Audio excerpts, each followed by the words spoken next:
చూసినట్లయితే పదాజ్ఞలో ముఖ్యమైన ఆజ్ఞ ఒకటి ఉందండి. అదేమిటనంటే నిలువలే నీ పొరుగువారిని ప్రేమించమని. ఈ అన్ని ఆజ్ఞల కంటే ఆ ఆజ్ఞ పాటిస్తే నువ్వు ఆ పదాజ్ఞలు కూడా పాటించిన వాడు అవుతుంది. ఎందుకనంటే నిన్నువలే నీ పొరుగువారిని ప్రేమించుకున్నప్పుడు శత్రుత్వం ఉండదు, గొడవ రాదు.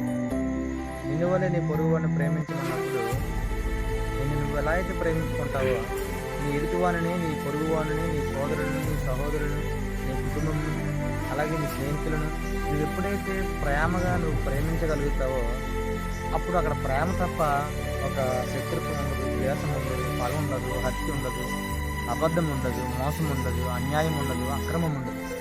ఎప్పుడైతే నువ్వు ఈ ఆజ్ఞను నువ్వు పాటించగలుగుతున్నావో అప్పుడు నీలో క్రీస్తు నీ హృదయంలో ఉన్నాడని. నువ్వు ఈ ఆజ్ఞను పాటించకుండా నీ పొరుగువాని మీద నిందలేస్తూ, నీ స్నేహితులపై అబద్ధ సాక్ష్యం పలుకుతూ, నీ కుటుంబాన్ని నువ్వు ద్వేషిస్తూ, నువ్వు ఇతర పట్ల అబద్ధ సాక్ష్యములు పలుకువాడువై ఉన్నప్పుడు నువ్వు ఇంకా నీలో క్రీస్తు ఉన్నాడని అంటే ఎలా నమ్ముతావు? నీలో క్రీస్తు ఉన్నాడని నువ్వు అనుకుంటే సరిపోదు. నీలో క్రీస్తు ఉండాలంటే ముందు ముఖ్యమైన ఆజ్ఞ ఇది నువ్వు పాటించు.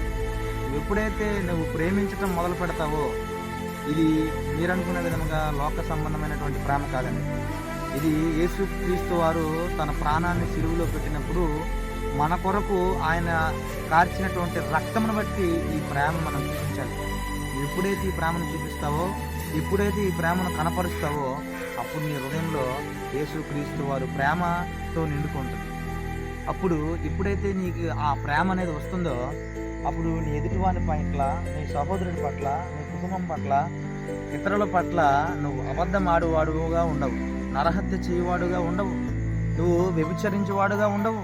ఎందుకంటే నీలో క్రీస్తు ప్రేమ అనేది పొంగుతూ ఉంటుందండి.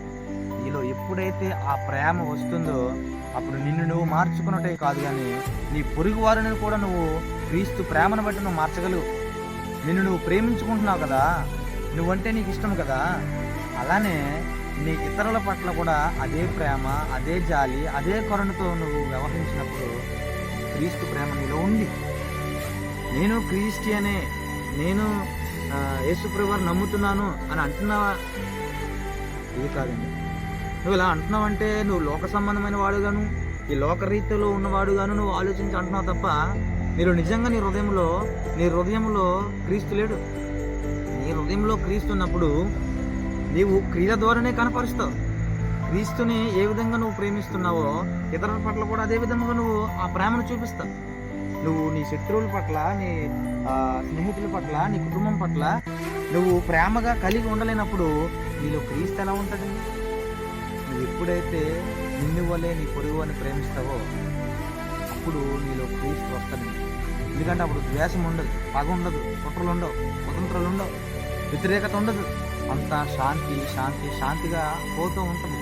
ఎందుకంటే నీ శత్రువును కూడా నువ్వు క్షమించగలుగుతావు. ఎందుకంటే ఆ ప్రేమ క్రీస్తుని బట్టే వస్తుందండి. Praise the Lord. Thank you.